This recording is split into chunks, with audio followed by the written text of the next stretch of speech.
अंदाज पण त्यांना आला नाही. अंडरकरंट एवढा जबरदस्त होता. आणि माझं स्वतःचं मत आहे, तुम्ही काही म्हणा, गेम चेंजर जो झाला तो लाडक्या बहिणीने केला. लाडक्या बहिणींचं मतदान पण वाढलं. लाडक्या बहिणींनी आमच्यावर विश्वास पण टाकला. आम्ही लाडक्या बहिणींना दिलेला शब्द पण आम्ही पाळला आणि पुढेही हेच शब्द पाळतील असा एक विश्वास माझ्या लाडक्या बहिणींना सगळ्यांच्या मनामध्ये बसला.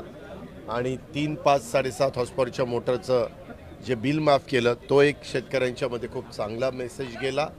आणि युवा युवतींच्याबद्दल आम्ही स्टायपन देण्याचा निर्णय 6,000, 8,000 आणि 10,000 घेतला. तो एक चांगला निर्णय घेतला.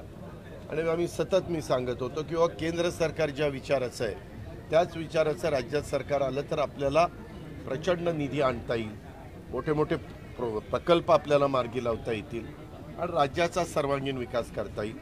आणि ते लोकांनी ॲक्सेप्ट केलं आणि प्रचंड अशा प्रकारचं बहुमत दिलं. आम्हाला सतत हिणवलं जात होतं. काय एक जागा आली लोकसभेला, एक जागा. आम्ही आमच्या मनाला सांगायचो, माझ्या आमदारांना सांगायचो, बाबा 5 वर्षापूर्वी काँग्रेसची पण एक जागा आली. आज सगळ्यात जास्त जागा काँग्रेसच्या लोकसभेत आल्या. चालतं असं. एकेकाळी भाजपच्या 2च जागा आलेल्या होत्या देशात, परंतु भाजप 2दा पूर्ण बहुमतात आली. आत्ता 3ऱ्यांदा सरकार स्थापन केलं.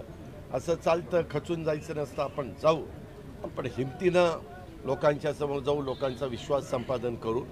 लोक निश्चितपणे आपल्याला कौल देतील.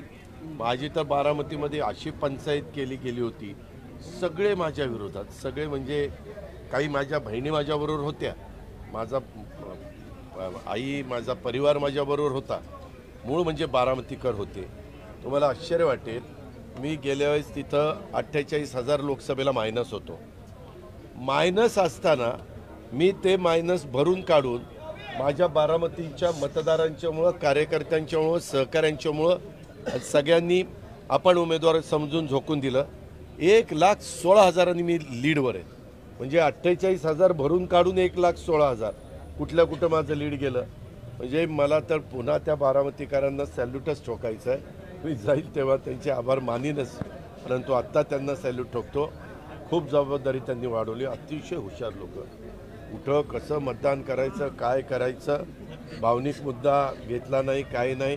मी कामाचा माणूस होतो. विकास मी त्या ठिकाणी केलेला होता आणि त्या विकासाला त्यांनी मत दिलं. राज्यामध्ये देखील आम्ही महायुतीच्या सरकारमध्ये काम करताना विकास हाच मुद्दा मांडून लोकांच्या समोर गेलो. मी 10 वेळेला अर्थ मंत्रालय सांभाळलेलं आहे. आत्ताच वेगवेगळ्या IAS IPS ऑफिसरांचे पण फोन आले. ते पण दादा खूप चांगले झालं. कुणाच्या स्वप्नात नव्हतं. तुमच्या नाही, ह्यांच्या नाही, ह्यांच्या नाही, कुणाच्याच नाही. 230 ना,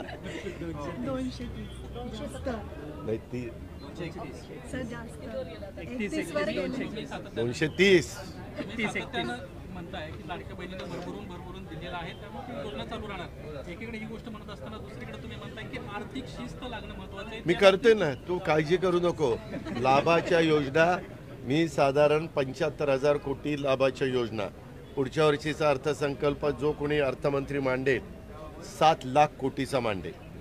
तर 7 लाखामध्ये 10%नीच 75,000 कोटी होतात. हा, 2100 होणार का? 1500? नाही, एक मिनिट. त्याच्यामध्ये ह्याच्यात जरा तू अभ्यास करू दे. मी बोलताना काय बोललो, माझं प्रत्येक भाषण ऐक. मी काय भाषणात सांगत होतो. अरे तुम्ही आत्ता लगेच काहीतरी वाद काढू नको. आज आनंदाचा दिवस आहे. आज सगळ्यांना समाधानाचा दिवस आहे. तू उगीच काहीतरी त्याच्यामध्ये मिठाचा खडा टाकू नको दुधामध्ये.